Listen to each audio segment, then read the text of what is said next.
Bienvenidos a mi podcast. Soy Juan Manuel Núñez Velasco y el día de hoy les traigo un tema bastante interesante. Es un tema que nace de una gran preocupación que he tenido semanas atrás y es acerca del futuro del Internet, la evolución del Internet.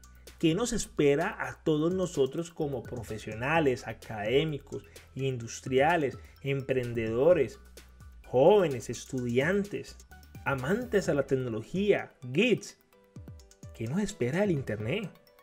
Y es una pregunta que tenemos que hacernos para que no nos pase lo de la era pasada, lo de la web 2.0, donde los negocios que se posicionaron en Internet son los que hoy en día son los que controlan el mundo. Entonces, para que no nos pase esas cosas, necesitamos saber de dónde venimos con todo este tema de la web, del Internet, dónde estamos y dónde vamos a llegar y a dónde ya estamos tocando la puerta de la nueva era del Internet. Y es por eso que me he tomado el tiempo de hacer este podcast con el objetivo de que ustedes analicen si su proyecto de vida, si su negocio no está en este momento en Internet. Es hora de hacerlo. Es hora de hacerlo para que nos posicionemos, para que nos visibilicemos y seamos escalables en el tiempo, porque se nos viene una era total del servicio. Entonces, como vamos a empezar a analizar una evolución de la web, todo arranca desde los años 1957, donde la Agencia de Proyectos de Investigaciones Avanzadas, ARPA, agencia del gobierno de los Estados Unidos con fines científicos y militares, crearon las primeras redes privadas para proyectos clasificados, para proyectos que tienen que ver mucho con el ámbito militar y aeroespacial. Gracias a esta Agencia de Proyectos de Investigaciones Avanzadas, ARPA, fue que en los años 60 se pudo empezar a investigar fuertemente cómo el hombre iba a llegar a la Luna.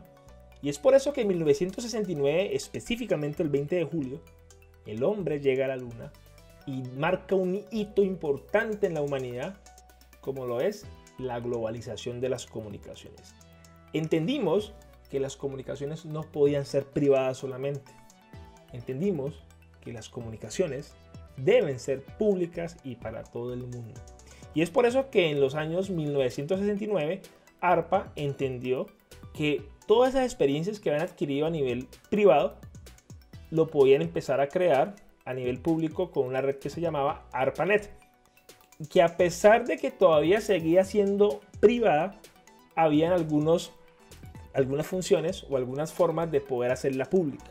Y es por eso que esta empresa se empezó a dividir y unas personas se dedicaron a crear redes totalmente militares llamadas, por ejemplo, Milnet, y otras personas se dedicaron a crear el Internet, que sabemos que su naturaleza es pública, orientada a un mundo totalmente académico, científico, marketing, industrial, todos los contextos.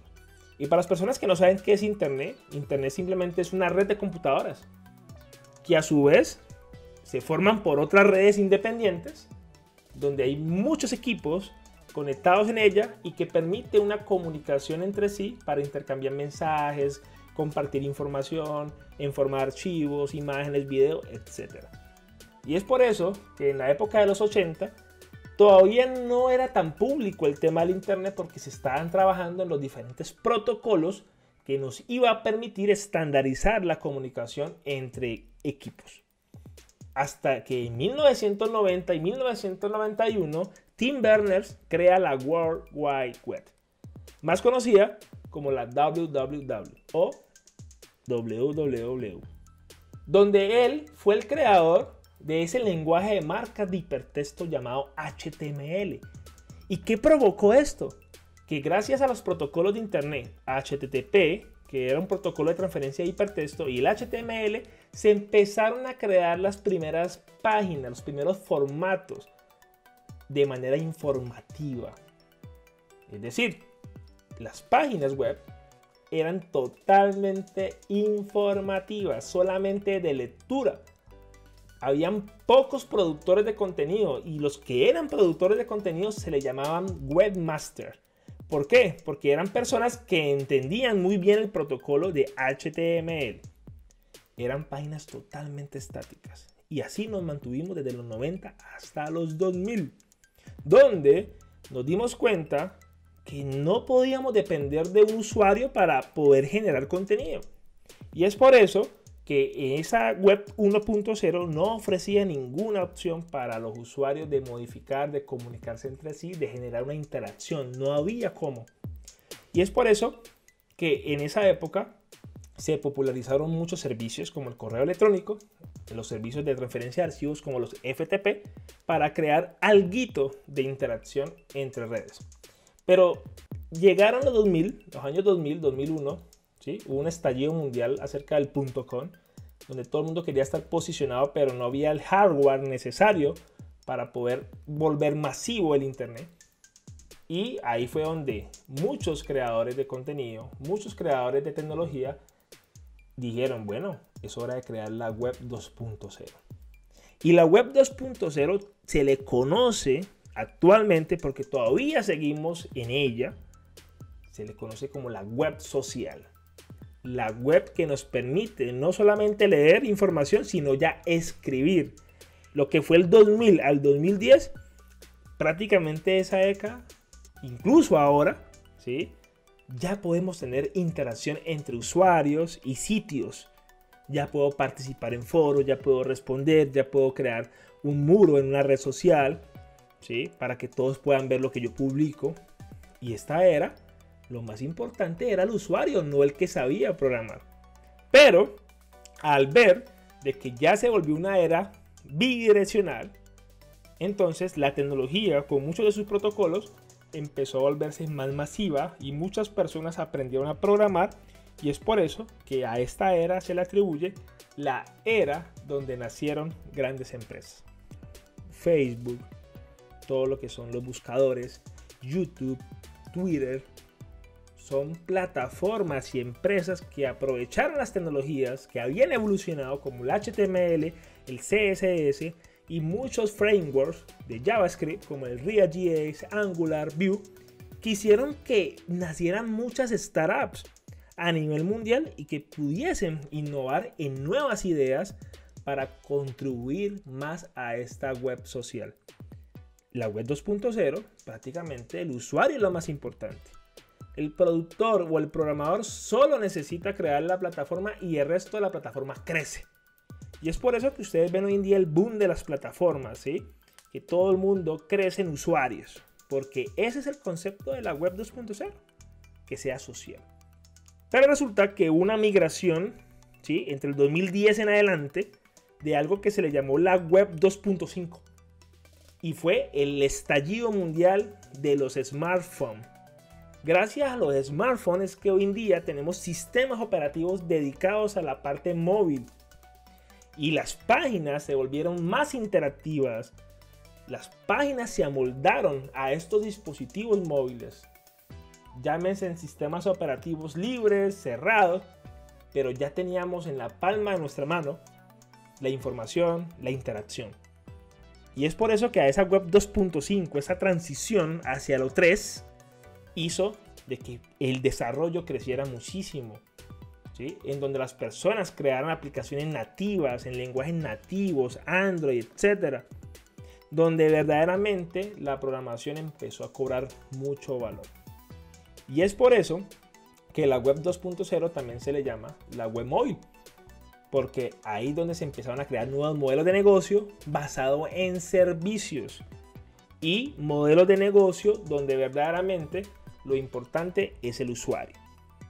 Llegando al 2020, empezamos a ver que ya la web 3.0 se está empezando a desarrollar desde el 2015 para allá. Al ver que hubo un crecimiento acelerado de las tecnologías y hay muchas comunidades en internet para crear proyectos, pues la web 3.0 se le conoce como la web semántica, estamos en ella. O la web que le llaman web de lectura, escritura y ejecución. La web 3.0, cuando hace referencia a que es una web semántica, significa que hoy en día el usuario ya no solamente hace interacción con las plataformas o con las personas, sino que las plataformas le entregan la información más valiosa a uno.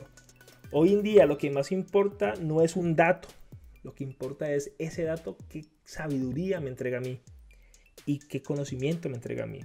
Hoy en día nos caracterizamos por estar en una era de las computadoras donde la información de los humanos está prácticamente analizada e interpretada por algoritmos de inteligencia artificial y aprendizaje automático, o lo que le llaman pues el machine learning y otros algoritmos más. Que esto lo que está haciendo es que la información ayuda a distribuirse de una forma más inteligente, un contenido más útil, adaptado a la necesidad particular del usuario. Es por eso que hoy en día ingresamos a cualquier plataforma, uno busca un producto y ya en todas las plataformas ya saben qué es lo que uno quiere. Y esta era ya la estamos viviendo. Es una era bastante interesante donde todavía hay mucho potencial que explotar y que obviamente el lenguaje ya natural del ser humano se está pareciendo mucho al lenguaje de computación para que se rompa esa brecha existente entre la información clasificada o la información que verdaderamente es muy natural del ser humano. Algunos ejemplos, por ejemplo, de la web 3.0, el Siri de Apple, ¿sí? La computación en la nube, que se le está llamando una web 3.5, donde los servicios ya están en la nube en cualquier momento, a toda hora, ¿sí? Y es por eso que Google Cloud, Amazon, Microsoft con sus nubes están creando otros modelos de negocio totalmente diferentes a lo que existía antes, donde dependíamos de un modelo cliente-servidor, donde el servidor era lo más importante y tenía que tener altos costos de adquisición y mantenimiento de los servidores para poder crear un servicio. Hoy en día no. Y prácticamente la web 3.5 lo que ha hecho es basarnos casi todo en la nube. Hoy en día tenemos almacenamiento en la nube, servicio en la nube, todo lo que tiene que ver con algunos temas de cadena logística en la nube. Entonces es por eso que ya estamos tocando la puerta, ¿sí?, a algo que ya está sucediendo y que en gran parte está mi motivación del podcast. Ahora se va bien un cambio bastante disruptivo en el internet y ya lo estamos viviendo, ya se está haciendo. Solamente que no se ha masificado todavía y todavía hay muchos problemas legales acerca de lo que voy a mencionar. La web que ya nos espera a la vuelta de nuestras casas a mañana es la web descentralizada. La web que prácticamente va a eliminar toda intermediación. La web que estará basada en el dinero digital. Y ya lo estamos viviendo. Desde el 2009, ¿sí?, ya se habla de la descentralización del internet. El internet actualmente es un internet centralizado. ¿Qué significa un internet centralizado? Que dependemos de empresas que manejan nuestra información. En el 2009, ¿sí?, hubo alguien muy interesante, ¿sí?, y que es algo anónimo, Satoshi Nakamoto, lanzó un paper que en inglés se titula A Peer-to-Peer Electronic Cash System, o en español, un sistema efectivo electrónico usuario-usuario llamado Bitcoin. Y empezó a mover el tema de tecnologías basadas en un internet descentralizado, como la que nos espera a todos nosotros, llamada la tecnología blockchain, cadena de bloques. Ojo, si hoy queremos enviar una transferencia bancaria a alguien, hay un banco en la mitad que tiene toda nuestra información de esa transferencia. Y ese alguien también gana. ¿Qué es lo que busca un internet descentralizado?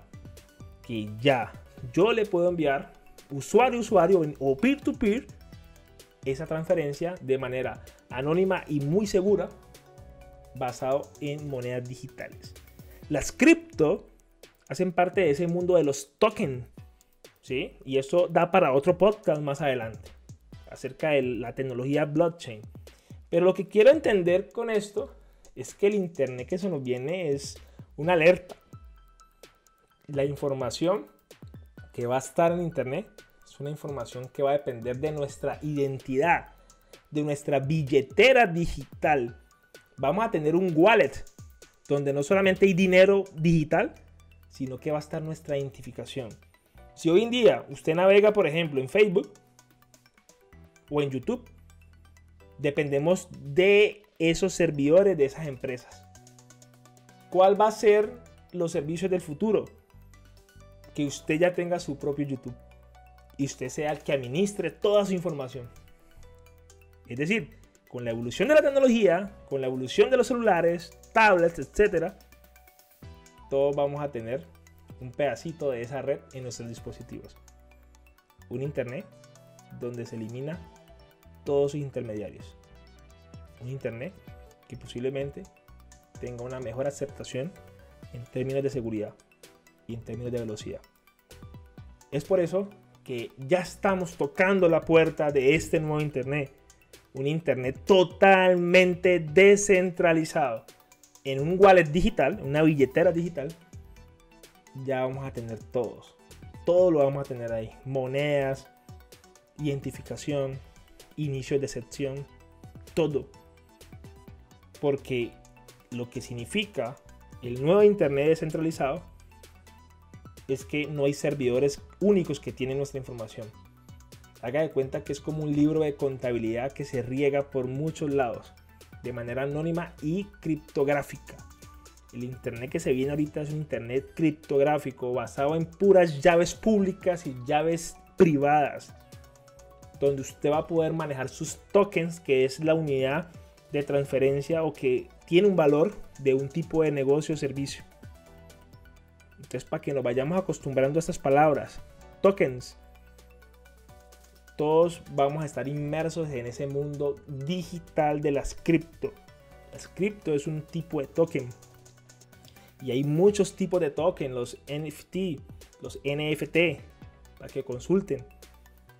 Pero se nos vino los contratos inteligentes también, por un internet descentralizado. Si yo tengo un conocimiento, ojo universidades, ojo escuelas, ojo empresas, ya se van a contactar directamente con quien sabe la habilidad y le van a pagar digitalmente, sin que la información se centre en un solo usuario.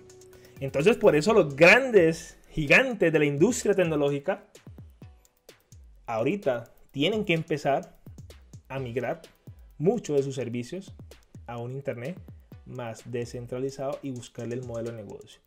Y es por eso que quiero terminar mi podcast con esto. Si tu negocio no está en internet, o si tu proyecto no está en internet, es hora que analicemos cómo va a funcionar la dinámica del internet descentralizado. Empecemos a adelantarnos un poco, empecemos a leer un poco, ¿sí? A instruirnos un poco acerca del mundo criptográfico y el mundo descentralizado.